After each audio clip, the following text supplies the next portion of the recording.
ગઈકાલે રાત્રે પણ રજૂઆત કરી હતી. આજે પણ અમે સીપી સાહેબને રજૂઆત કરવા માટે આવ્યા છીએ.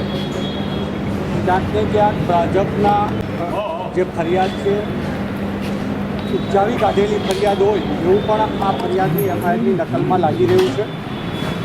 ગઈકાલે પણ અમે વિનંતી કરી કે આપ પૂછપરછ કરી અને એમને મોકલો, જ્યારે જરૂર પડશે ત્યારે અમે એને લઈને પાછા તમારી પાસે આવશે.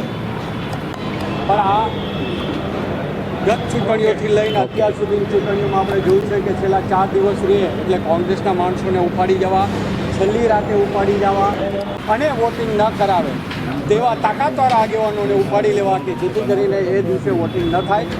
આ આજથી કે ગઈકાલથી આ શરૂઆત છે.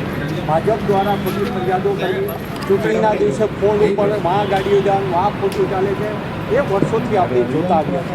આજે પણ અમારી વિનંતી છે કે તમે જો એની અટક કરી લીધી હોય તો તાત્કાલિક એને જામીન ઉપર છોડવામાં આવે, કારણ કે એમાં જે કલમો છે એ 3 વર્ષની જોગવાઈ મુજબની છે. એટલે 7 વર્ષ સુધીની તમને સજાની કોઈ પણ જોગવાઈની કલમ હોય તો પોલીસ સ્ટેશનમાં જામીન આપી શકાય. તો શા માટે હજી સુધી અમને જામીન દેવામાં અમારા છોકરાઓને નથી આવતા?